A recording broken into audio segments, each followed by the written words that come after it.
Aló, aló. ¿Ahora sí me escuchan? Sí, señora, la estamos escuchando. Ahora sí, perfecto. Perfecto. Entonces, bueno, muy buenas tardes. Muchas gracias a todos por asistir a esta conferencia, a este evento que nos dio la oportunidad la Cámara de Comercio del Suroriente del Tolima para la presentación del decreto 639 del año 2020, un decreto que da la posibilidad a muchos de los empresarios para poder acceder a los mecanismos acceder a las ayudas que en este momento está dando el gobierno nacional para efectos de poder recibir una ayuda de parte del gobierno nacional y poder establecer, perdón un segundo, les comparto ¿ya ven la presentación? Por favor, ¿me confirman? Sí, Por favor, señora, la estamos sí, viendo. ok. Bueno, eh, retomemos nuevamente. Qué pena con ustedes que tenía aquí como unos pequeños problemas con el computador. Bueno, la idea de esta conferencia y donde extendemos un agradecimiento especial al doctor Melo, la doctora Adriana Conde por habernos invitado a hacerles conocer a los comerciantes a grandes rasgos lo que tiene que ver con el decreto 639. Eh, quiero dar, quiero dar una quiero dar información acerca de los requisitos, los beneficios, en qué consiste el beneficio, en qué consisten los requisitos, quiénes son los beneficiarios, toda la información relacionada con este decreto. Pero antes de entrar en materia, quisiera decirles pues cuáles son los antecedentes de esta medida que adoptó el gobierno nacional. A raíz de la pandemia que estamos en este momento sufriendo, el gobierno nacional hace uso de un mecanismo que está establecido en la Constitución Nacional, el artículo 215 de la Constitución Nacional, en donde en los eventos en los cuales se presentan situaciones que pueden generar grave calamidad pública o puede generar problemas de orden económico, social, ecológico, el gobierno puede expedir actos administrativos, puede expedir decretos en los cuales o por medio de los cuales se decreta el estado de emergencia económica y social y con base en ellos puedes pedir a su vez decretos que ayuden a conjurar o a detener un poquito o a mitigar un poquito la situación que se está presentando. Con base en ese artículo 215 de la Constitución Nacional, el presidente de la República, con la firma de todos los ministros, expide el decreto 637 del 2020. Ese decreto 637 fue el decreto que se expidió el 6 de mayo, mediante el cual estableció nuevamente estableció el estado de emergencia económica, social y ecológica para Colombia por 30 días. ¿Por qué establecen ese término de 30 días? Porque la misma norma indica que deben tener un tiempo determinado y en ese tiempo específico que establece el decreto se da la oportunidad para que el gobierno expida decretos con fuerza de ley, es decir, de aplicación inmediata, con decisiones que ayudan a todas las personas que estamos sufriendo en este momento las consecuencias de la pandemia. Uno de los decretos expedidos en el marco de este estado de emergencia económica y social es el decreto 639 del año 2020. Con ese decreto se crea el Programa de Apoyo al Empleo Formal, con sus siglas PAEF. Ese programa busca básicamente ayudar o dar un auxilio económico, un subsidio económico, unos recursos a todos los empleadores que tienen unas condiciones específicas que están otorgadas en la norma y mediante ese subsidio que se da, el fin exclusivo es que se ayude o que se pague la nómina de los empleados de esa empresa. ¿Por qué se dio la necesidad de esa norma? Un estudio con FECámaras que se estableció con corte al mes de abril de este año y en el cual se hizo información de varios comerciantes, haciéndole las preguntas a varios comerciantes, estableció que el 85% de las empresas indican no tener recursos para el cumplimiento de las obligaciones. Ese cumplimiento de obligaciones generales por más allá de 2 meses. Pero el 54% de las empresas además dijeron que debían tener, que no podían o tenían que disminuir la planta de personal, así como iban las condiciones, iban a disminuir la planta de personal por ahí en un término de 3 meses. También indican que las medidas de flexibilización laboral han sido insuficientes ello, porque no, los mecanismos que da la legislación Doctora laboral, Diana, perdón, es que la seguimos escuchando muy bajito. que se escucha muy bajito. Aló, aló. ¿Y con esto? Ni siquiera con esto. Pues, si quieres, se me ocurre a mí que hable ella por esta llamada y te pongo en el altavoz y compartes.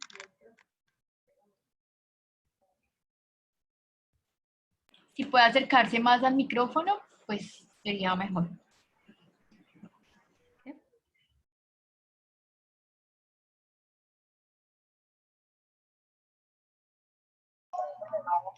Aló, aló.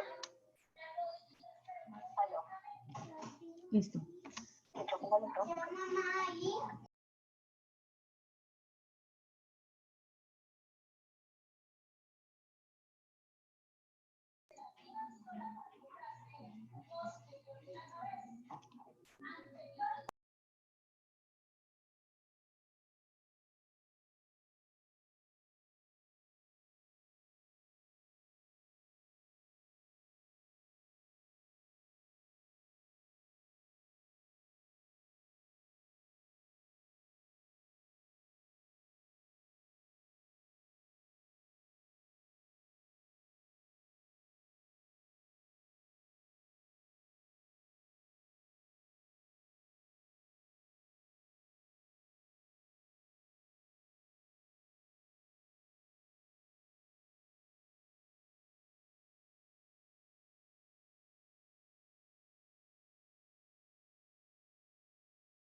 Doctora Diana, ¿nos escucha?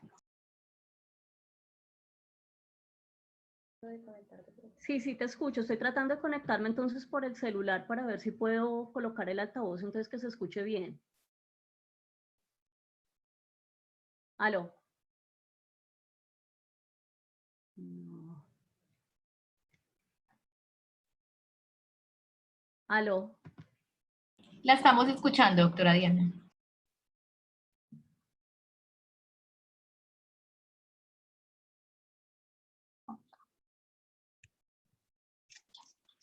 Aló, ¿ahora sí me están escuchando?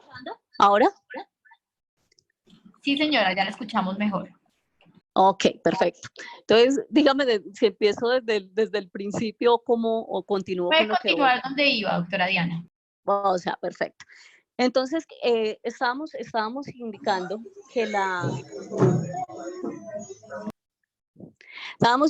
que uno de las razones por las cuales se estableció la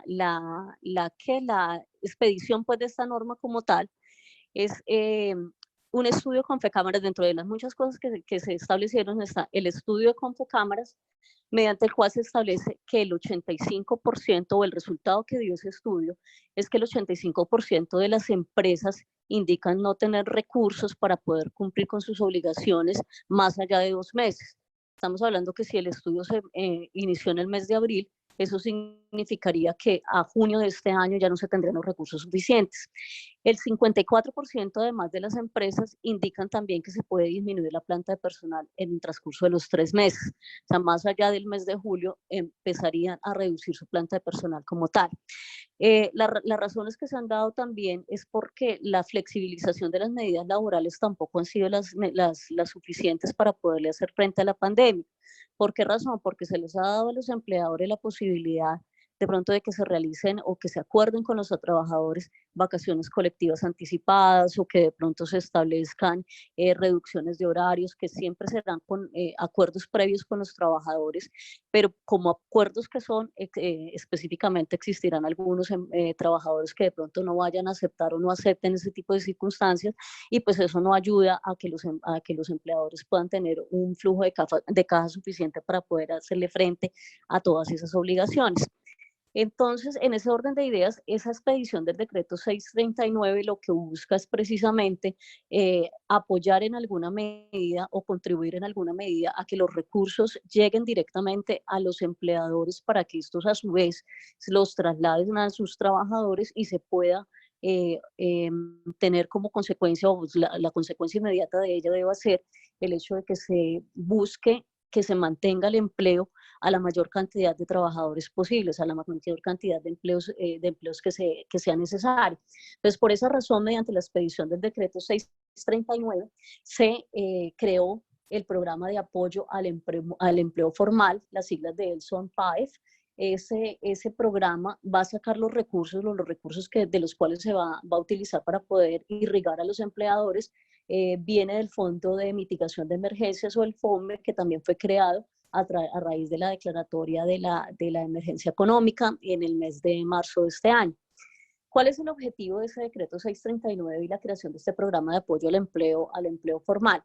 Es dar un aporte monetario mensual que proviene del Estado, es decir, estamos hablando de recursos de origen público, son recursos del Estado, con ese aporte monetario estatal mensual que es de carácter temporal, porque solamente se le podrá dar a cada empleador por 3 veces, o sea, durante los próximos 3 meses, y con el fin exclusivo, vuelvo y les repito, para que se pague parte de los salarios de los trabajadores. Vamos a mirar más adelante cuál es la cuantía a la cual se verá beneficiado pues las personas que puedan acceder a este recurso. ¿Cuáles son los beneficiarios o quiénes son los beneficiarios de este programa? Personas jurídicas que estén constituidas antes del 1 de enero del 2020. En esto quiero resaltar una cosa muy particular, y es que solamente está hablando de personas jurídicas. La queja reiterativa de todos nuestros empresarios ha sido que no se tomó en cuenta a las personas naturales, que si bien es cierto, como lo dijo el doctor Melo, no pudo de pronto, no se genera la mayor cantidad de empleo a través de personas naturales, pero sin embargo tienen la condición también de empleadores, y por esa razón también se están viendo afectados al necesitar recursos suficientes para poderle hacer frente a todas las obligaciones. Esas personas jurídicas deben estar, o sea, además del requisito de ser persona jurídica, en este momento no se contempló en el decreto 639 la existencia de que se le ayude también a las personas naturales, sino únicamente a las jurídicas. Más adelante vamos a ver que existe la posibilidad, o está en tránsito la expedición de otro decreto en el transcurso de esta semana, también se amplía las personas naturales, pero por lo pronto está para personas jurídicas. Deben haber estado constituidas antes del 1 de enero del 2020. Es decir, las empresas que se hayan constituido después de esta fecha, para este año en particular, que estén nuevas, esas empresas no tendrán ese beneficio. ¿Qué otro requisito necesita? El estar renovado al año 2019, tener el registro mercantil, es decir, la matrícula mercantil renovada al año 2019. Obviamente las que se matricularon el año pasado, pues solamente tendrán la renovación del 2018, pero las que se hayan constituido con anterioridad, entonces tienen que tener la renovación al 2019. Ese requisito de la renovación de la matrícula no se le va a exigir a las entidades sin ánimo de lucro. Ustedes saben que todas las entidades sin ánimo de lucro, es decir, las asociaciones, las corporaciones, las fundaciones, deben estar la mayoría de ellas registradas en Cámara de Comercio, y para ellas existe también la obligación de renovar su inscripción. Pero para este caso puntual, de las entidades sin ánimo de lucro, no se les exige la renovación de la matrícula o de la renovación de su inscripción, pero sí se les exige que aporten el RUT, el Registro Único Tributario, en donde aparezcan como contribuyentes del régimen tributario especial. Entonces, deben ustedes examinar, las personas que tengan la condición de entidad sin ánimo de lucro, deben examinar que dentro de su certificado, dentro del RUT como tal, el registro único, tengan esa categoría de régimen tributario especial. Vamos con el tercer requisito. El tercer requisito es que se haya presentado una disminución en los ingresos de la persona jurídica, llámese sociedad comercial o llámese entidad sin ánimo de lucro, que haya tenido una disminución del 20% o más de sus ingresos. En el momento que en este punto en particular, en el momento en que hizo la locución el presidente de la República, donde nos informó la posibilidad o el acceso que había a este nuevo programa, él estableció como una opción, porque incluso todavía no está establecido, indicó como una opción, perdón, que los ingresos o la posibilidad de medir si se dejaban o no los ingresos era de establecer cuáles eran los ingresos que se habían tenido a abril del año pasado, frente a los ingresos de abril a este año. Si se veía una disminución del 20%, pues entonces se daba la opción de que pudieran acceder a ese beneficio. Sin embargo, lo que les resalto ahí en la diapositiva, el Ministerio de Hacienda es el que debe determinar el método del cálculo para poder comprobar cuál ha sido la disminución del ingreso. ¿Eso qué quiere decir? Lo que dijo en su momento el presidente de la República y que se replicó en todos los diarios de circulación, en todos los medios de comunicación, es una idea de cómo se podría dar ese cálculo, teniendo en cuenta o bien sea los ingresos de este año, del mes de abril, versus los ingresos del año anterior, o establecer para las personas que lleven menos tiempo solamente lo que tiene que ver con este año, pero es una idea solamente de la posibilidad de poder establecer cuál es la disminución de los ingresos. Está pendiente aún esa reglamentación de parte del Ministerio de Hacienda. No sé si ustedes habrán oído las noticias, habían indicado que a partir del 18 de mayo, es decir, desde el día de ayer, se iban a empezar a recibir las solicitudes, pero ya salió una nueva comunicación del ministerio diciendo que a partir de mañana 20 de mayo, es decir, todavía se sigue aplazando la posibilidad de que pueda acceder a ese beneficio, porque todavía están unos ajustes pendientes por parte del ministerio. Y uno de los más importantes sería porque necesitamos saber cómo se va a determinar realmente la existencia o no la disminución de ese ingreso. Entonces, este es un punto que debemos tener entonces también pendiente para la reglamentación que esté generando el Ministerio de Hacienda, pero lo que debemos tener claro es que se debe comprobar la existencia de esa disminución en un 20% más de los ingresos. El siguiente requisito para que sea beneficiaria la persona es no haber recibido el aporte en 3 ocasiones. ¿Por qué aparece este requisito dentro de la norma? Porque la norma, posteriormente lo miraremos, solamente da la posibilidad efectivamente de que, que el empleador tendría acceso a ese aporte por una sola vez al mes y durante 3 ocasiones. Entonces no habría la posibilidad de una cuarta, de una quinta, de un quinto beneficio. El siguiente requisito es no haber sido obligado a restituir el aporte. Más adelante miraremos cuáles son las condiciones o cuáles son las circunstancias en las cuales el empleador va a tener que estar obligado a restituir el aporte por unas condiciones que veremos posteriormente. Y necesariamente deben tener el empleador un producto de depósito en una entidad vigilada por la Superintendencia Financiera. ¿Eso qué significa?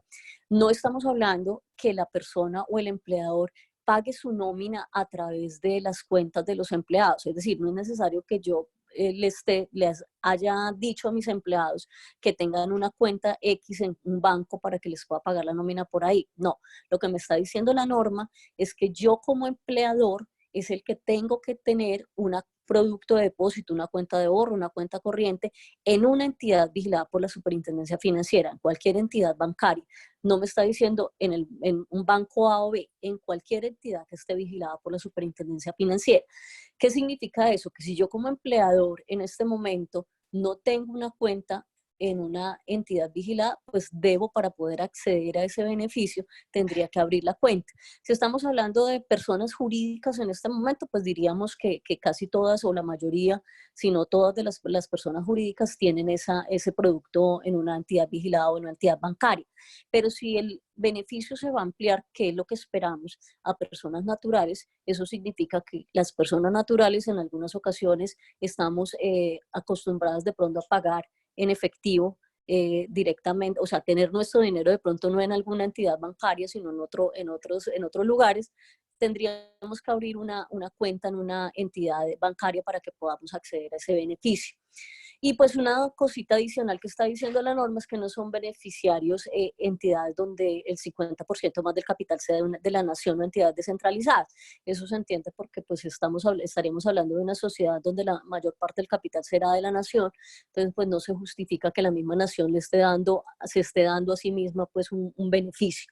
Entonces, en términos generales, como les decimos, entonces el beneficio se aplica o los beneficiarios serán personas jurídicas que estén constituidas antes del 1 de enero de 2020, que tengan su registro mercantil al día hablamos de 2019, salvo las entidades sin ánimo de lucro que solamente deben comprobar que estén en el régimen tributario especial.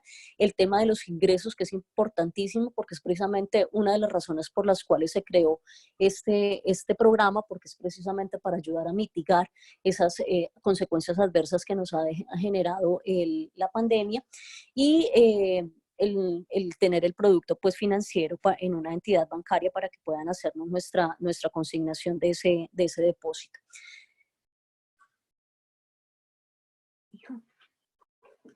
Bueno, ¿cuáles son los documentos que se requieren? Los documentos que se requieren para poder acceder a perdón, antes de eso, ¿cuál es el aporte? ¿En qué consiste el aporte que nos va a dar o el beneficio que vamos a recibir de parte del Estado? Fíjense muy bien que nos está diciendo que el aporte será hasta un 40%. Tenemos que tener eso muy claro porque no nos está diciendo que es de un 40%, nos está diciendo que es hasta un 40%. Entonces, sí, efectivamente las noticias fueron muy buenas en su momento porque nos decían que era más o menos alrededor de 300.000, un poquito más, el dinero que nos iban a aportar. Pero fíjense que la norma nos dice que es hasta ese valor. Cuando nos está diciendo que es hasta ese valor, eso significa que puede ser o el 10, o el 20, o el 30, o el 35, o el 40. ¿De qué dependería el porcentaje que nos estén subsidiando el gobierno, digámoslo, para efectos del pago de la nómina? Dependería, creeríamos nosotros, de la cantidad de solicitudes que les llegue al gobierno para efectos de acceder a este beneficio, porque pues hay que entender que ellos también cuentan con una suma de dinero específica para poder mitigar esta parte de las consecuencias adversas del COVID. Entonces no pueden pasarse de esos montos establecidos. ¿Cuál es la cuantía que voy a recibir entonces en ese caso como empleador que estoy accediendo a ese beneficio? Van a ser la suma que resulte de multiplicar el número de empleados que tengo por ese porcentaje por el cual voy a ser beneficiado, que es hasta el 40%. ¿Qué tengo que tener frente al número de empleados en cuenta? El número de empleados no es un número que esté simplemente a como bien lo tenga el empleador. Va a tener unos requisitos y va a ser el número menor que haya entre lo que yo como empleador reporté en la planilla PILA a febrero de 2020 y el número de trabajadores que en el momento en que haya la solicitud o haga la postulación diga que voy a beneficiar para mantener en mi planta de personal, para los que voy a proteger. Me explico. Si yo en la planilla del mes de febrero del 2020, al pagar las cotizaciones a la Seguridad Social, indiqué que eran 30 trabajadores o 10 trabajadores, por decir, digamos 10 trabajadores, que son los que estaba pagando al mes de febrero. Y en el momento que hago la postulación, digo que pienso mantener o planteo dentro de mi proyección, quiero mantener a 5 empleados. Entonces, de 10 a 5, el menor valor, el menor número será 5 y será sobre esos 5 que a mí me van a dar el aporte. Entonces, debo tener cuidado en indicar, o por lo menos tener como referencia cuál fue el número de trabajadores con los cuales yo aporté a la Seguridad Social en el mes de febrero para saber cuál es el valor real que en este momento, o en cuanto a número de empleados, cuál es el número que me van a tener en cuenta para efectos del aporte. ¿Quiénes son los empleados? Son todos los trabajadores dependientes por los cuales yo esté cotizando al sistema de seguridad social y que ese ingreso base de cotización sea de por lo menos un salario mínimo. Es decir, no puedo tener el beneficio si le estoy dando o si le estoy pagando a mis trabajadores, perdón, menos de un salario mínimo y además que sobre ellos haya cotizado. Y que a estas personas en este momento no les haya aplicado, recuerden algunas de las normas que se flexibilizaron en materia laboral, o no tanto que se flexibilizaron, sino la posibilidad que yo tenía era de poderles, de acordar con ellos una suspensión temporal de contrato o tener una licencia no remunerada. Entonces, esas personas que estén en este momento con suspensión del contrato o con licencia no remunerada, no la puedo tener en cuenta. Creo que es lógica la situación porque por esas personas no estoy pagando un salario. Cuando hay suspensión temporal del contrato, pues no hay ni prestación de servicio, ni hay pago de salario, y cuando hay licencia no remunerada, pues como lo dice su mismo nombre, no le estoy cancelando ningún valor al trabajador. Entonces, a ese número de trabajadores sobre los cuales yo estoy cotizando al sistema de seguridad social, tengo que quitarles esas personas a las cuales les haya aplicado la suspensión temporal o la licencia no remunerada. Esos son, digamos, ese sería el contenido del aporte. Hay que tener en cuenta que cuando se haga para el año entrante, la unidad de gestión pensional y aportes para fiscales, que sería la UGPP, es la que va a estar encargada de verificar que efectivamente se hayan cumplido los requisitos por parte de las personas que accedieron a este beneficio. Entonces debo tener muy en cuenta que lo que yo le esté reportando a la entidad, sea lo que efectivamente en el momento en que ellos realicen la investigación, entonces donde me van a decir o donde van a comprobar que efectivamente lo que yo haya dicho frente a eso realmente se esté dando. Bueno, ¿qué documentación es la que tengo yo que presentar? ¿Y ante quién la debo presentar? Como habíamos dicho inicialmente, debo tener como empleador, debo tener un producto ante una entidad financiera X. Ante esa entidad financiera en la cual yo tengo ese producto de depósitos, ante la cual yo voy a presentar la documentación. ¿Qué documentación es la que voy a presentar? Una solicitud del representante legal, que eso sería como el formulario de postulación a ese beneficio. Ese formulario de postulación también está en este momento en elaboración por parte del Ministerio de Hacienda en conjunto con la UGPP. Ese formulario es el que vamos a llenar como empleadores y el que vamos a determinar, que básicamente lo que tendría es como la información general que hemos estado hablando, pero en ese formulario es donde va a estar firmado por el representante legal de la empresa. Acordémonos que estamos hablando de personas jurídicas en este momento. Cuando sean personas naturales, pues va a ser firmado por la persona natural. Pero hablando de las personas jurídicas como tal, ese formulario será firmado por el representante legal, esa solicitud del representante legal de acceder a ese beneficio del programa de apoyo al empleo formal. Debemos anexar un certificado de existencia y representación legal.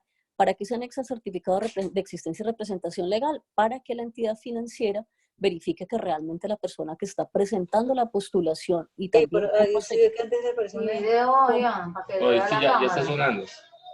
con posterioridad, por favor apaguen los micrófonos, por favor, para que no nos desviemos.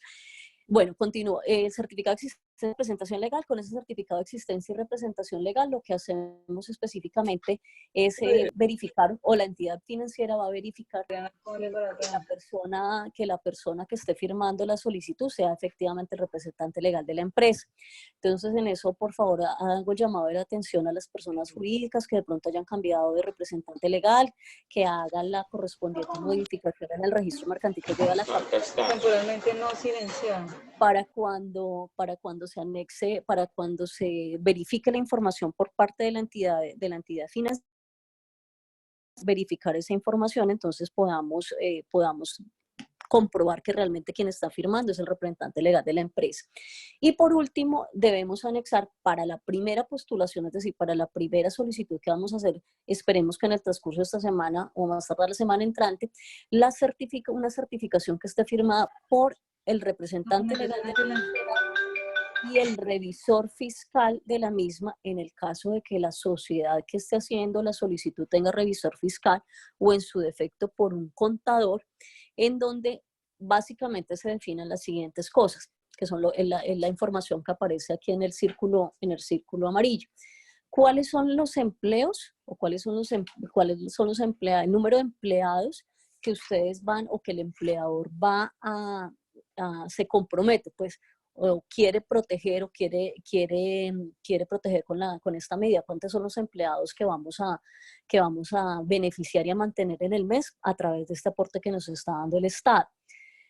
La disminución de los ingresos, que efectivamente se está dando la disminución de los ingresos en el 20% más, como se había dicho inicialmente, y una manifestación que casi que es con la grave de juramento que los recursos que están solicitando y que van a ser recibidos van a ser encaminados única y exclusivamente al pago de los salarios de los empleos de esas personas que dijimos que íbamos a mantener.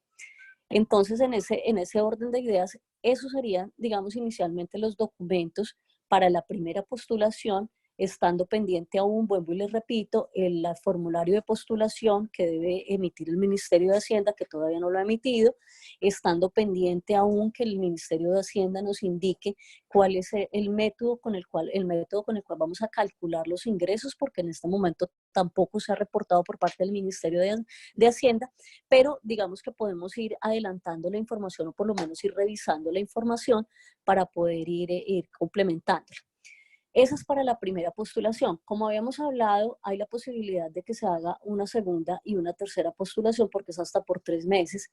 Para la segunda y tercera postulación debo, además de esos documentos pues, adicionales, nuevamente la certificación del representante legal y del revisor fiscal en el evento de que la sociedad tenga revisor fiscal o si no el contador, en donde se indique que los recursos que recibimos para la primera postulación fueron efectivamente destinados para el pago de esa nómina y que efectivamente los empleados recibieron su salario. Entonces démonos cuenta que casi que es una manifestación, estamos hablando de la buena fe, en el sentido de que nosotros mismos somos los que vamos a certificar que todos esos recursos que vinieron de ese programa se destinaron única y exclusivamente para eso y que todos los empleados recibieron ese salario. Esta segunda certificación que habla acerca de la restitución del aporte, ahorita lo vamos a mencionar en qué consiste esa restitución de aporte, pero es una certificación que deberíamos anexar para o la segunda o la tercera, y es, pues me adelanto un poquito en este momento, es de pronto cuando yo como empleador voy a recibir un dinero superior al que efectivamente voy a utilizar para los empleados, para pagar el salario de los empleados, entonces ese mayor valor tendría que devolverlo. Entonces, esa certificación es como la que debería, en el caso de la segunda o la tercera postulación. Entonces, estas documentaciones que estuvimos mencionando, esa documentación se la entrego a la entidad financiera. Esa documentación no es para que yo se la envíe al ministerio o para que se la envíe a la UGPP, no. Tengamos claro, y por eso nos está pidiendo el decreto que tengamos un producto de depósito en la entidad financiera porque es ante ella quien debemos enviar la información. Le entregamos toda la documentación que ya mencionamos, la entidad financiera recibe y verifica básicamente que lo que hablamos ahorita, que sobre todo el tema del representante legal, y que el representante legal sea el que esté firmando la postulación o el formulario que y que se anexe toda la información, las certificaciones de existencia de representación legal, las certificaciones del contador y del representante legal o revisor del representante legal, que esté toda la documentación completa. En el momento en que ellos reciban toda esa documentación, esta documentación se envía directamente a la UGPP por parte de la entidad financiera. Al recibir la información, ellos hacen la UGPP, que es la que va a hacer, digamos, como la validación de esa información, es la que la recibe. Ellos van a llevar un registro consolidado de quiénes son los beneficiarios y los números de empleados que ellos se pretenden, que cada uno de nosotros pretendemos proteger, y esa información va a quedar en la página de la UGPP también a la vista de todas las personas. Digamos que va a ser como una especie de control también que vamos a tener los terceros frente a esa postulación que están realizando los empleadores. Y una vez validada esa información por la UGPP, y dada la aprobación, digamos, de que ya hicieron toda la verificación de la información, acuérdense que ellos también tienen que verificar con el tema del PILA y tienen que verificar que realmente se haya cotizado a la seguridad social, bueno, toda esa información, ellos remiten a la entidad financiera, que la entidad financiera es la que va a solicitar del Ministerio de Hacienda la consignación de los recursos. Fíjense que todo este trámite lo hacemos todo por intermedio de la entidad financiera, lo único que nosotros como empleadores vamos a hacer es entregar la información. Entregada la aprobación por parte de la UGPP y de una de la entidad financiera, hacer la cuenta para que el ministerio consigne los recursos, viene el desembolso del subsidio a las empresas. Se hablaba inicialmente, o se había dicho incluso por noticias y demás, que la entidad era la que le iba a consignar a cada uno de los empleados. Eso no es cierto. la entidad financiera va a consignar en la cuenta de depósito que tenga el empleador en esa entidad financiera. Y ya después el empleador, con el dinero que ya tenga depositado en su cuenta, es el que se va a encargar de enviarle pues toda de comunicar y de consignar, perdón, o de pagarle directamente a cada uno de los trabajadores. Entonces ya vimos cuáles son los beneficiarios, cuáles son los requisitos en cuanto a documentación y cuál es el procedimiento. ¿Qué aspectos importantes debemos tener en cuenta para que de pronto no nos llevemos pues falsas expectativas? La postulación no implica el derecho a recibir el aporte, lo dice claramente la norma. ¿Eso qué significa? Que el hecho de que yo como empleador haya hecho la solicitud por intermedio de la entidad financiera y haya enviado toda la documentación no significa que ya per se tenga el derecho a que me den ese aporte. Yo debo esperar a que efectivamente la entidad me diga, ya me aprobaron esto o ya le aprobaron su solicitud por parte de la OGPP, ya se van a consignar los recursos y ya le voy a desembolsar a usted esos recursos. Pero la postulación no es de por sí ya la obligatoriedad para que el Estado me dé el aporte como tal. Y vuelvo y les repito, por favor, para que tengamos claro, el aporte es hasta el 40%, puede ser un porcentaje menor. Eso ya depende de los cálculos, eso ya depende de lo que el Ministerio de Hacienda en un momento determinado también reglamenta en cuanto a valores, en cuanto a fechas, en cuanto a requisitos o el tiempo, no tanto como requisitos, sino el tiempo en el cual se van a hacer los desembolsos y en el cual yo puedo complementar la información si es necesario. Ese subsidio estará vigente y es es la urgencia pronto que tenemos en este momento para que el gobierno nacional emita el decreto que necesitamos con la reglamentación correspondiente y incluso para que se le amplíe a las personas naturales, porque de acuerdo con el decreto 639 el subsidio estará vigente solamente por los meses de mayo, junio y julio. La idea es que en el transcurso de esta semana ya se puedan hacer las solicitudes o las postulaciones para que nos consignen o le consignen a los empleadores a más tardar finalizando el mes de mayo, para que ya se pueda tener ese beneficio. Entonces, estamos pendientes de que efectivamente pues el decreto salga lo más pronto posible, sobre todo para que se abarque también a las personas naturales, que son las que necesitamos que también se incluya en ese alivio pues del Estado. ¿Qué pasa cuando la persona, recuerden que hubo también unos decretos donde se le dio la posibilidad para que por medio del Fondo Nacional de Garantías se pudiera, perdón la redundancia, se garanticen o el 90% de un crédito específico para nómina sea garantizado por el Estado? Si algunas de las personas que van a hacer la solicitud para que se le dé este beneficio, este programa de subsidio a la nómina, además tienen un crédito para nómina que esté garantizado por el Fondo Nacional de Garantías, fueron créditos que se dieron a raíz también de este estado de emergencia, también puede solicitar este aporte. O sea, por un lado tienen el crédito que está garantizado por el Fondo Nacional de Garantías y por otro lado tienen también derecho a este aporte si lo quieren solicitar o hacer la postulación. Esta postulación para ellos específicamente que tienen esas líneas de crédito también es por 3 meses, pero puede ir hasta agosto, o sea, pueden hacer la solicitud para junio, julio, agosto o hacerla ahorita mayo, pero 3 veces hasta el mes de agosto. ¿Cuál es el requisito único, digamos, para ellos adicional? Que la suma entre la línea de crédito que le han dado y la suma del aporte no vaya a exceder el valor de lo que realmente ellos están cancelando por concepto de la nómina a sus trabajadores. Y pues digamos que tiene razón de ser esta excepción, porque pues si le damos un mayor valor a lo que paga realmente de nómina, pues le estaríamos quitando la oportunidad a otra persona que se pueda postular para tener acceso a este beneficio.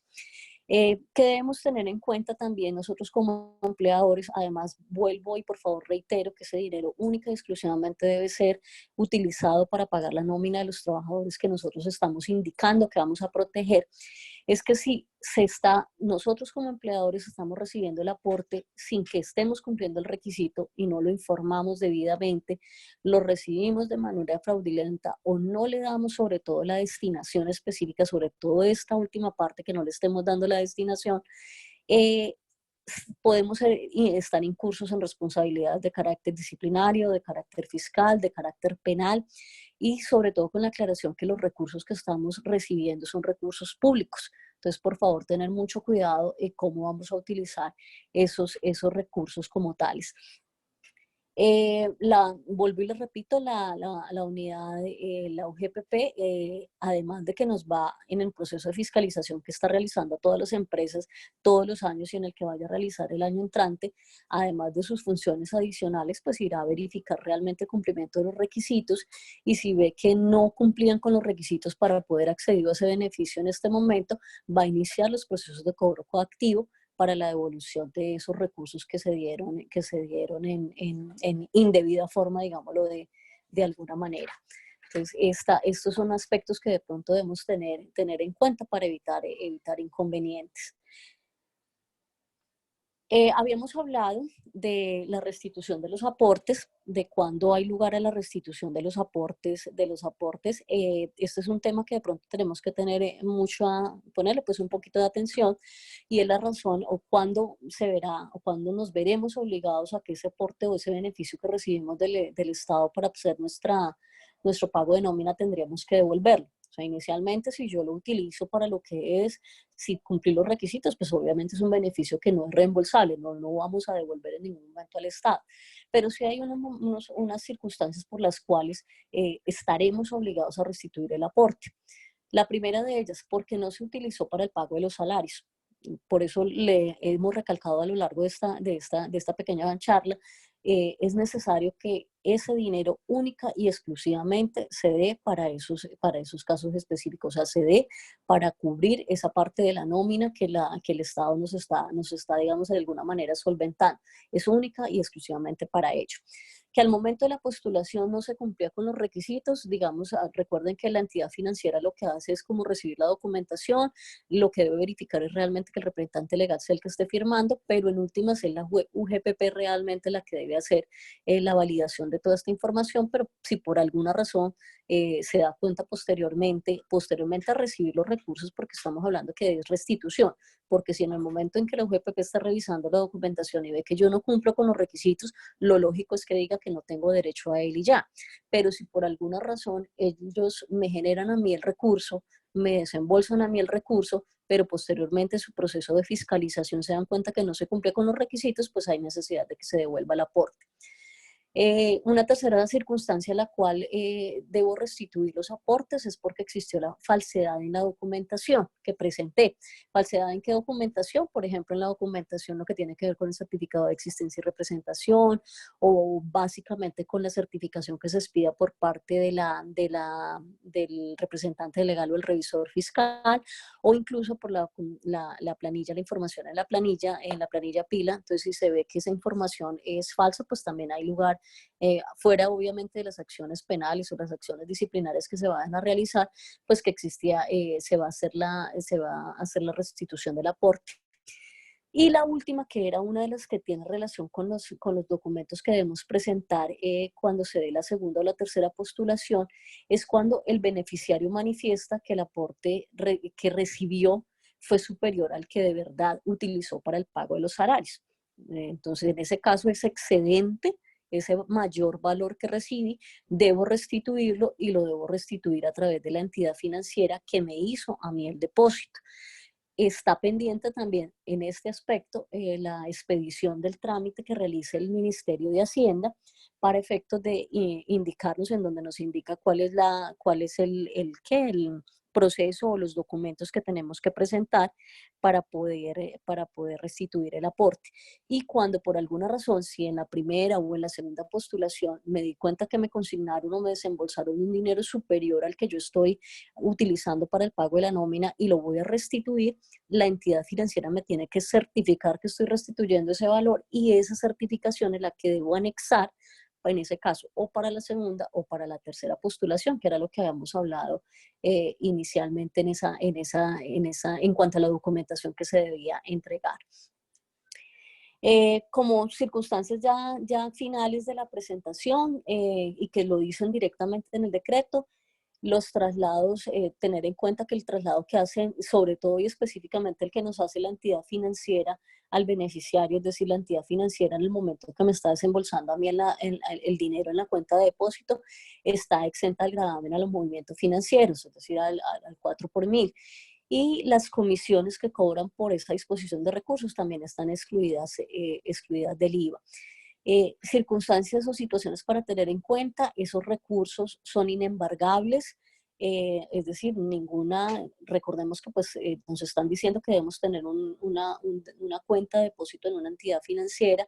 En ese caso, esos dineros que nos fueron desembolsados no podrán ser embargados por ninguna entidad, y reiteramos nuevamente: destinación exclusiva. La destinación exclusiva es el pago de los salarios de los empleos formales que pretendamos nosotros mantener. Y también tener muy en cuenta que lastimosamente eso se presentó con algunos créditos que entregaron entidades financieras con base en el marco de la emergencia económica. Es que si yo tengo algún tipo, yo como empleador tengo algún tipo de obligación con la entidad financiera a través del cual se me está dando el desembolso, ellos no pueden, perdónenme la expresión, por derecha sacar esos recursos para compensar esa obligación, porque sí nos dimos cuenta, y muchas de las quejas de los comerciantes cuando de pronto accedieron a algunas líneas de crédito que se dieron en el marco de la emergencia económica, al momento de desembolsar el recurso por parte de la entidad financiera, ellos de una vez sacaban el valor de pronto que uno le debía a la entidad por algún otro crédito, por créditos hipotecarios o por créditos de tarjetas de crédito, o bueno, cualquier cosa. Aquí está haciendo la aclaración específica el decreto, que así yo tenga una obligación con la entidad financiera pendiente de pago, con la entidad financiera con la cual, a través de la cual, perdón, me están haciendo el desembolso, esa parte, no, ese dinero que me están consignando, no puede abonarse ese tipo de obligación. Volvemos y repetimos, ¿por qué? Porque es de destinación exclusiva para el pago de los salarios de todos los trabajadores, y precisamente para mantener el empleo y para poder un poquito mitigar pues, las consecuencias adversas que nos le está generando a todos los empresarios el tema de la pandemia.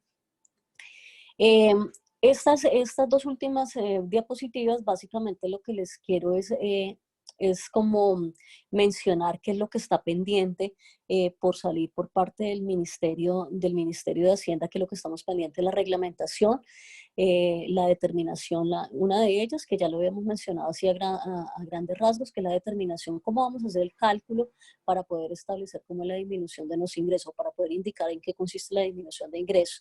Lo que dijo en su momento, vuelvo y le repito, en la locución del presidente de la República, es que se podía mirar los ingresos de abril, por ejemplo, del año pasado versus los ingresos de abril del presente año, para poder establecer si realmente hubo una disminución del 20%, en el caso de las empresas que llevan más de un año de constitución. Para las de menos tiempo se iba a tener en cuenta de enero a marzo, pero vuelvo y les repito, esto está pendiente de reglamentación del Ministerio de Hacienda, que todavía no nos ha generado la forma como vamos a calcular esa disminución de los ingresos. Está pendiente también el formulario de postulación.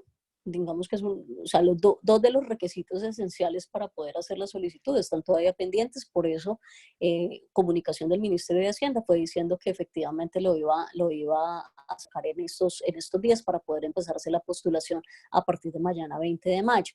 Y está pendiente también el decreto, la expedición del decreto por el cual se pretende ampliar el subsidio a personas naturales. Aquí les hago una anotación que eso lo escuché del ministro de Hacienda la semana pasada, el viernes o el sábado, no recuerdo bien, que en el evento en que se vaya a ampliar para personas naturales, que es lo más probable, pero pues todavía no están los requisitos que van a tener esas personas naturales, una de ellas es que tenga 3 o más empleados. ¿Cuál es la razón de que deba tener 3 o más empleados? Precisamente porque lo que se está buscando es la protección de empleos de terceros y no tanto el autoempleo. Nosotros sabemos que en algunas situaciones la persona natural, obviamente con lo que ingresa pues del ejercicio de su actividad mercantil, es con el que se paga el sueldo de pronto de él mismo y el sueldo también de su esposa o de los hijos o bueno, de alguno de los colaboradores. En este caso lo que nos están diciendo es que debemos tener por lo menos una base de 3 empleados para poder tener derecho a ese auxilio. Y que adicionalmente, que eso solo lo mencionó en su momento, que al mes siguiente de haber recibido la primera postulación tenía que organizarse como persona jurídica. En eso sí quiero llamar la atención de todas las personas, por favor, que estemos muy pendientes si este requisito va a quedar en el decreto, porque son diferentes las obligaciones cuando yo soy persona natural a cuando yo ya soy una persona jurídica. Entonces debo tener como en el evento en que, vuelvo y repito, salga este requisito, hay que hacer como una ponderación de si realmente vale la pena, y perdóname que utilice esa expresión, recibir ese auxilio para tener que obligatoriamente constituir una persona jurídica, empezando porque el tema de la constitución, el tema de las decisiones, el tema de la terminación de las personas jurídicas tiene un proceso también que es en algunos momentos un poquito engorroso, pero también las obligaciones de carácter fiscal, de carácter tributario que nos puede generar. Pero vuelvo y le repito, eso es algo que todavía no ha salido, fue algo que mencionó el ministro Carrasquilla la semana pasada y que está pendiente de que pues miremos efectivamente en el decreto que vaya a salir cómo es que se va a reglamentar esta situación. Esta última diapositiva tiene que ver ya con una comunicación, con un boletín que sacó el Ministerio de Hacienda el día sábado. Este sábado pasado. En esta comunicación el Ministerio de Hacienda lo que nos está diciendo, recalca que está pendiente la expedición a raíz de todos los comentarios que hubo de la sociedad, de todos los comentarios que vinieron de los comerciantes, bueno, de toda la gente, de todas las entidades, en donde nos está diciendo que el decreto que piensa expedirse en esta semana incluye a las personas naturales. Incluye a las personas naturales, nos está diciendo que cuente con al menos 3 empleados, que era algo que ya había mencionado, no menciona lo del tema de la persona jurídica, pero pues tenemos que leer el decreto para ver cómo realmente se expide, y adicionalmente incluye a consorcios y a uniones temporales. Queda de pronto la inquietud que algunas personas también habían dicho que había otra clase de personas jurídicas que no se habían tenido en cuenta, no solamente las sociedades comerciales, también por ejemplo las propiedades horizontales que tienen sus empresas, entidades de pronto sin ánimo de lucro que no se registran en las cámaras de comercio, entonces también hay otras entidades que de pronto quedaron por fuera, pero pues tenemos que esperar que lo que dice el decreto. Bueno, haga todo porque mañana voy a hacerlo de esta muela también. ¿Qué más nos dice el boletín del Ministerio de Hacienda? Nos está indicando que el reconocimiento del aporte se hará con base en la nómina que asumió el empleador en el mes anterior a la postulación. Fíjense que inicialmente lo que nos decía, o en el decreto que en este momento está vigente, lo que nos dice es que se va a tener como referencia es la planilla pila del mes de febrero.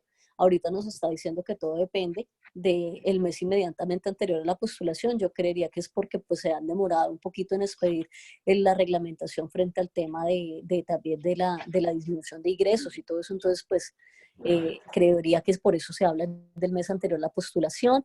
Se va a validar, eso es un requisito adicional que eso no estaba, se validará que al menos un porcentaje de los empleados que en este momento digamos que vamos a proteger eran también empleados al mes de febrero.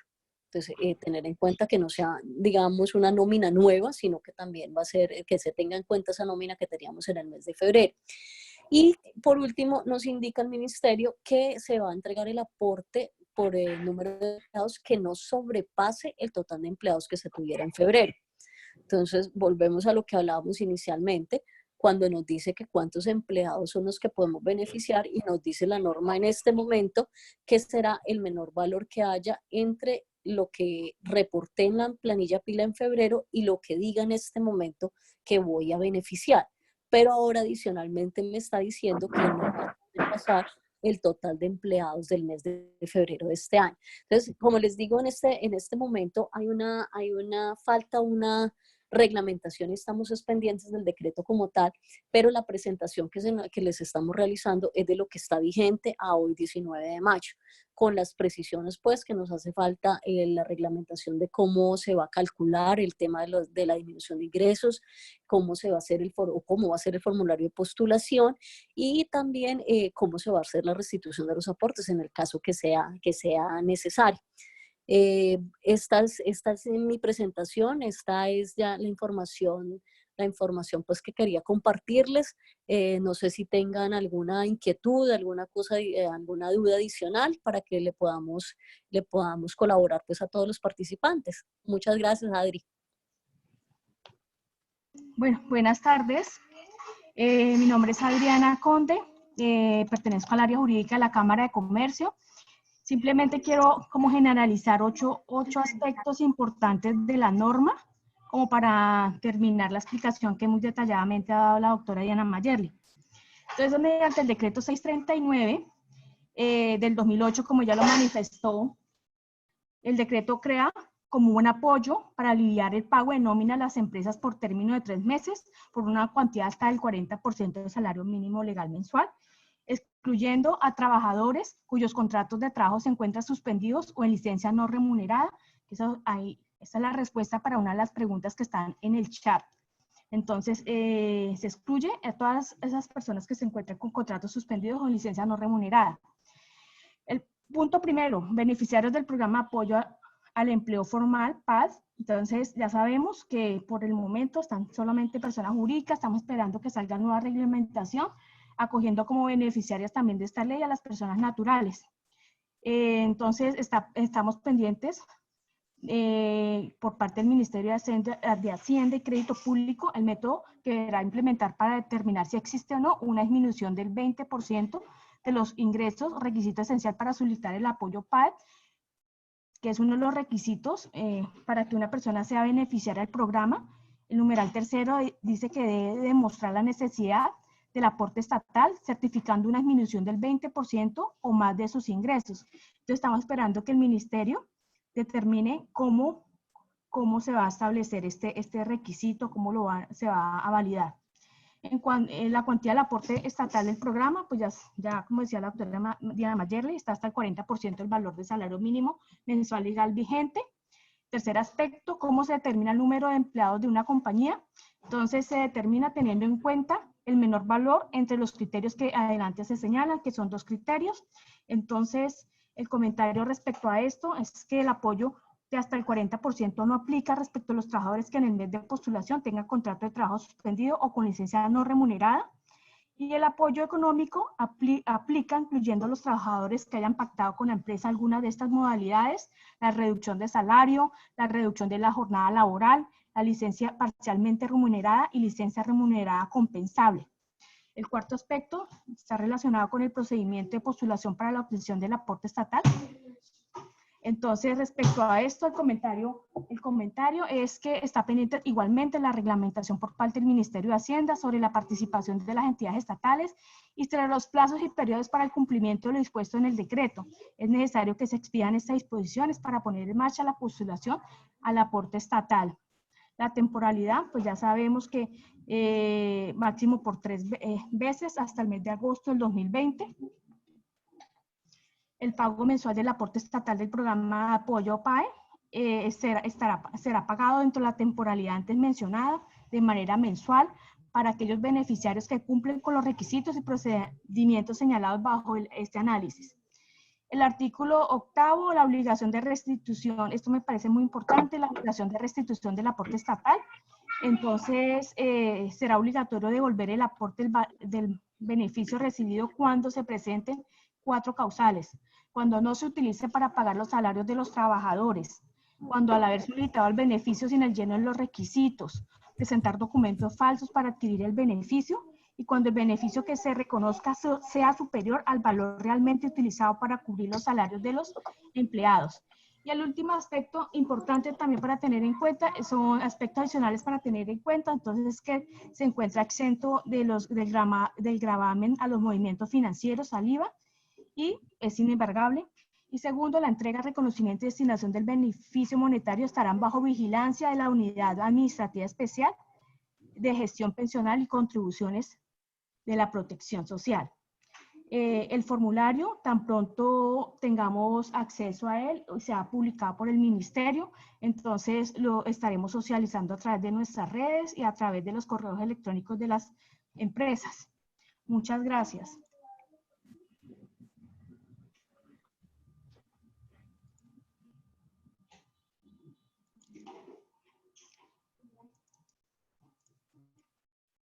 Las personas que... Aló. Adriana, vamos con la sesión de preguntas. Bueno, la sesión de preguntas nosotros la hemos ido respondiendo en la medida en que se han ido preguntando. Bueno, ahí hay unas nuevas, ¿no? Hay unas nuevas, ya le digo a partir de cuál empezamos a contestar. Bueno, acá. Si se postula al beneficio como persona natural, pero al segundo mes decide no cambiar, yo creería que decide cambiar a persona jurídica y no recibir el beneficio, ¿le acarrea sanciones o qué sucede? Juan Jaramillo. ¿Aló, me escuchan? Aló. Frente a esa pregunta, igual como estábamos mencionando ahorita, el decreto está pendiente por salir, el decreto que amplíe el beneficio de la persona natural. Lo más lógico es que también nos diga cuáles son las consecuencias que se van a generar en el evento en que se incumpla. Creeríamos que si queda, vuelvo y le repito, porque lo que mencionó el ministro la semana pasada era que se iba a dar esa obligación de que cambiara persona jurídica, pero en este momento con el boletín que sacó el ministerio no está mencionando sino el número de empleados.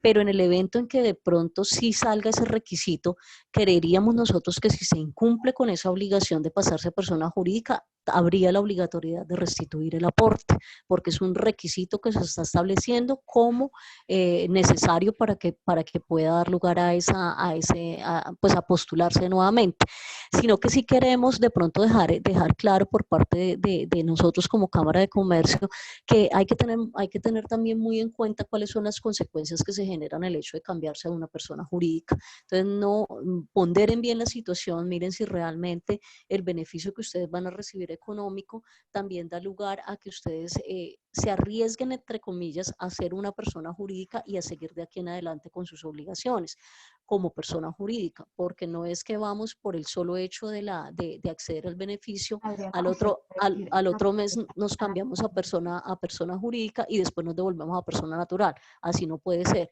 Entonces, tener como en cuenta eso, pero igual estamos, como les decimos, pendientes de la expedición del decreto por parte del Gobierno Nacional. Otra pregunta, si tengo 10 empleados y los estoy rotando de 5 a 5 en cada quincena, es decir, trabajan 5 y suspendo 5 y los alterno a la siguiente quincena, ¿cómo puedo aplicar al programa?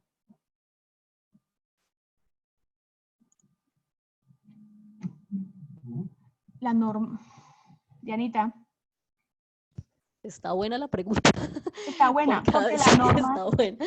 Porque, Realmente, sí, realmente lo único que me está diciendo a mí la norma es que no le aplicarías a las personas que están en suspensión del contrato de trabajo o están en licencia no remunerada. Exactamente. Ajá. Esas son las únicas o sea, que digamos, limitantes. Le aplicaría solamente a 5. Otra pregunta. La empresa tiene un único empleado que es el representante legal, pero no tengo seguridad social de enero y febrero. La reducción de sus ingresos es del 100%. ¿Se puede postular? El problema es que uno de los requisitos es que esté cotizando a la seguridad social. Entonces ya el hecho de que se haya dejado cotizar en enero y febrero, pues ya estaríamos incumpliendo con uno de los requisitos. Porque claro, recuerde que teníamos que tener, o sea, la manera como me da a mí el aporte, la entidad, el Estado, es el número o la cuantía del aporte, es el número de empleados multiplicado por el porcentaje. Y cuando ya me define cuál es quién tiene la condición de empleado, es el que esté cotizando a seguridad o el que tenga yo la nómina cotizando a seguridad social. Entonces, así sea yo el único empleado de la empresa, pues si no coticé en esos meses, ya no podría acceder al beneficio. Bueno, hay otra pregunta. ¿Ante quién se presenta la documentación? De acuerdo a lo que les decía ahorita, dice que además de cumplir con los requisitos mencionados, deberá presentar ante la entidad financiera en la cual se tenga un producto de depósito. O sea, donde usted consigna normalmente la nómina de sus trabajadores. Sí, ahí lo importante, Adrianita, ahí de pronto hacer la aclaración que lo importante es que el empleador tenga un producto de depósito en cualquier entidad financiera, o sea, frente a la entidad financiera en donde yo tenga ese producto, ante esa entidad a la que yo le voy a presentar la documentación, porque va a ser a esa entidad, o sea, la entidad financiera, perdón, va a ser el desembolso directamente ahí en esa cuenta que se tiene. Dice acá, ¿ante quién se presenta la documentación? Entonces, ya acabamos de responder, ¿no? De una de las condiciones es que labore 20 días al mes. Una de las condiciones es que labore 20 días al mes. No, eso no lo está diciendo el decreto. Eso no le está diciendo el decreto lo único que me está diciendo, como les indicamos inicialmente, es que no esté bajo suspensión del contrato o bajo la modalidad de licencia no remunerada. De resto, lo que me dice es que sea persona, que sea dependiente del empleado, del empleador, perdón, ni siquiera me está diciendo qué clase de contrato, si es contrato indefinido, si es fijo, si es por labor o hora, no me está diciendo nada de eso, sino que sea dependiente del empleador y sobre esas personas esté cotizando al sistema de seguridad social mínimo con un salario mínimo. Son los únicos requisitos que me está pidiendo. Dice, el señor Héctor, que fue el que preguntó ahorita, el que alternaba a los trabajadores, 5 unos días, 5 otros, dice, y los otros 5, ¿cómo aplicarían para la siguiente quincena si los que ya se beneficiaron están suspendidos? ¿Tendría que volver a enviar documentación? Mira, analizando bien esa pregunta, ¿cómo la vería yo? Recordemos que la norma nos está diciendo que yo solamente puedo postularme una vez al mes. O sea, yo no me voy a postular para la quincena de junio o para la quincena del 15 o la quincena del 30. Yo me voy a postular es una sola vez al mes. Entonces, cuando yo hago la solicitud, ¿yo qué le estoy diciendo a la entidad? Voy a postularme porque pretendo sostener o mantener el empleo de 10 trabajadores, ¿cierto? Entonces, al decirle voy a sostener el empleo de 10 trabajadores, de una vez lo que me va a verificar la UGPP cuando la entidad financiera le mande la documentación, lo que me va a verificar es si yo le estoy pagando o le estuve pagando la seguridad social a esos 10 trabajadores. ¿Con base en qué salario? No sé si usted como nos dijo que nos lo estaba rotando, no sé si de pronto pactó con ellos reducción de salario o pactó con ellos reducción de jornada laboral, no lo sé, pero digamos que usted le está dando, los tiene como dependientes, les está cotizando a seguridad social, les está pagando la cotización sobre el salario mínimo y asimismo vendrá entonces el beneficio. ¿Y el beneficio sobre quiénes? Sobre la cantidad de trabajadores sobre los que usted cotiza. Cuando usted cotiza, allá no le preguntan si lo rota o no lo rota, simplemente le dice cuántos son los empleados que usted tiene. Entonces, digamos que en ese caso serían los 10 trabajadores, los 5 que trabajan en una quincena y los 5 que trabajan la otra, pero son 10 trabajadores al mes a los cuales usted le va a mantener el empleo. Y ese es el compromiso, que le siga manteniendo el empleo. Entonces, digamos que no, tener en cuenta que no se van a hacer 2 postulaciones por cada quincena, sino una sola por el mes. Wilmer Parrado. Yo inicié como empleado de la empresa desde febrero de este año. ¿Aplico? Soy el único empleado de mi empresa. Sí, claro, ahí no tiene ningún problema. Ahí los requisitos básicamente no son, fuera del tema que hablábamos de la suspensión temporal o la licencia no remunerada, los requisitos son básicamente para la empresa, que la empresa esté constituida antes del 1 de enero de 2020. Si la empresa se constituyó en el mes de febrero o este año, no podría postularse. Dice Edwin Giovanni Triana, para Héctor Rincón, que hizo la pregunta de sus 5 empleados, creería que aplica lo que reportó en la Seguridad Social de febrero, independientemente de sus nuevos horarios de trabajo. Exactamente, lo que estábamos hablando ahorita, o sea, Sí. independientemente que se haya pactado una reducción del horario o una reducción del salario, como lo esté manejando, como se tiene en cuenta lo que no solamente la planilla de febrero, sino los empleados que yo pretendo mantener, es en sí los 10 empleados, son 10 empleos que se está pretendiendo mantener. Entonces, sobre ese sería la solicitud. Sí, Claudia Marcela Galindo, en nuestro caso, a finales del año éramos naturales, con una empresa de más de 30 años. Nos pasamos a jurídica a comienzo de año, sin perder la antigüedad, no tenemos derecho a nada por habernos cambiado. Ahí pierde la antigüedad automáticamente si eran personas naturales y crearon una persona jurídica. Empiezan desde el momento en que se da la constitución y registro en cámara. Dianita. Sí, no, ahí lastimosamente sí pierde. perdió la antigüedad, sí, porque yo no me puedo pasar de persona natural a persona jurídica, o no me puedo pasar de persona jurídica a natural. Lo Exacto. que generalmente se hace cuando yo pretendo crear una persona jurídica es en algunas ocasiones aportar el establecimiento o comercio que tengo, pero por el hecho de aportar un establecimiento de comercio viejo no significa que me traigo toda la antigüedad que tenía como persona natural. La persona jurídica empieza de cero y eso es una de las cosas que de pronto tenemos que verificar. Si en el decreto que se expida en este momento por el gobierno nacional, aumentándole la posibilidad a las personas naturales, que de pronto me den ese requisito, me impongan ese requisito de cambiarme a persona jurídica, porque ahí sí es bueno que se haga la ponderación del caso. Sí, y hay que tener muy claro que en este caso el beneficio se da es a la persona natural o a la, a la persona jurídica. Y independientemente de que de pronto sea el caso de que el establecimiento de comercio se haya dado en aporte a la sociedad o se haya hecho uso de alguna figura para conservar la antigüedad respecto al establecimiento de comercio, que es diferente, ¿no? Sí, sí, correcto. Para el caso de rotación de empleados, Luis Peña, para el caso de rotación de empleados, si se debe elaborar mínimo 20 días al mes.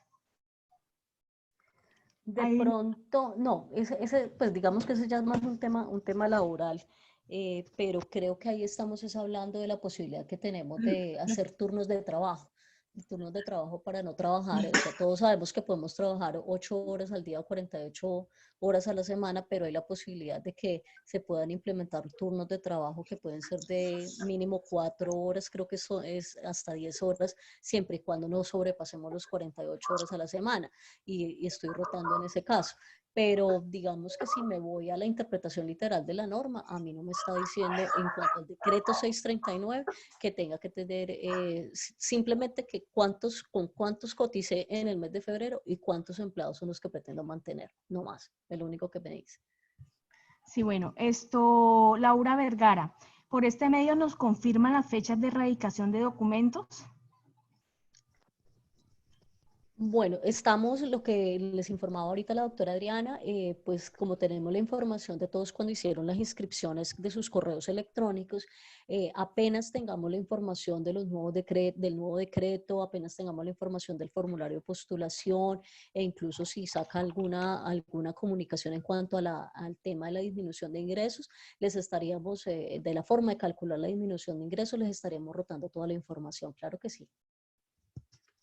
Bueno, como le dice la doctora Diana Mayerli, como estamos pendientes de que el Ministerio de Hacienda expida reglamentación, no solamente relacionado con el tema de la forma para acceder a este beneficio de personas naturales, también el formulario de postulación al programa de apoyo y cualquier otro tema relacionado a este aspecto, entonces estaremos programando nueva reunión para socializarlas con ustedes y absolver las inquietudes que tengan al respecto.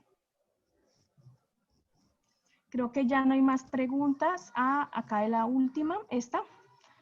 Edwin, Giovanni Triana, agradecemos la orientación, solicitamos nos mantengan informados de las nuevas reglamentaciones. Andrés Felipe, cuando la empresa realiza el pago normal mediante la planilla PILA de la Seguridad Social a los trabajadores, conductores, pero en el momento no reciben su salario normal, ya que este se deriva del porcentaje de producido diario, podemos aplicar a ese alivio económico. ¿Ellos aún siguen afiliados a la empresa? ¿Qué podríamos, a ver, espérame que estoy buscando el boletín, porque a ver, si nosotros nos vamos a lo que está en este momento reglamentado, recuerde que lo que me estaba diciendo es que voy a verificar con la planilla que tengo pila al mes de febrero. Lo que se haya pagado. Exactamente, lo que se haya, va a ser como el marco de referencia pues para saber cuál es el número de empleados que voy a proteger. Pero resulta que con la nueva, el boletín que sacó, sí, el 16 de mayo, estamos hablando que fue el sábado, que se incluiría dentro del decreto que está próximo a salir, me dice que el aporte estatal será con base en la nómina que se asuma para el mes inmediatamente anterior a la postulación. Es decir, que si vamos a hacer la postulación ahorita en el mes de junio, sería para la nómina que nosotros asumimos en el mes de mayo. Entonces, ¿y con base en qué? Con lo que nosotros estemos aportando a seguridad social. Entonces, me imagino que eso será, precisamente esos serán los requisitos que en un momento determinado tendrá que verificar la UGPP para decirnos si tenemos o no tenemos el derecho a ese beneficio, porque vuelvo y les recuerdo, como lo indicamos en un principio, la postulación no significa que tenga el derecho a recibir el beneficio. Es una postulación que será sujeta a verificación y que una vez verificada a través de la entidad financiera, entonces me dirán si tengo o no tengo el derecho y así mismo vendrá el desembolso. Bueno, acá, gracias por importante información. Claudia Marcela Galindo, gracias, Dios los bendiga. Héctor Rincón, muchas gracias por la información brindada. Agradecemos los informes, la nueva reglamentación y las fechas para postulaciones. Don Héctor, como le reiteramos, nosotros estamos muy pendientes y programamos nueva capacitación tan pronto salga la nueva reglamentación. André Felipe, gracias. Francisco Javier Muñoz Cuellar, gracias por la información brindada. Boris Iván, muchas gracias. Quedamos atentos a la reglamentación. Bueno, muchas gracias a ustedes por la participación, a la doctora Diana Mayerly por apoyarnos en esta charla. Empezamos a responder ahorita las preguntas que hay por Facebook Live de la Cámara, porque también fue transmitido por ese medio. Entonces empezamos también a responderlas. Muchas gracias a todos por la participación. Muchas Bueno, gracias a la gracias. Cámara de Comercio, gracias Adrianita, y estamos pues pendientes de toda la información que requieran nuestros comerciantes. Muchas gracias a todos. Bueno, gracias, feliz tarde. Recuerden estar ahí súper conectados de nuestras redes sociales. En el Facebook nos siguen como @Cámara Sur o Cámara de Comercio del Sur y Oriente del Tolima. Gracias, feliz tarde para todos.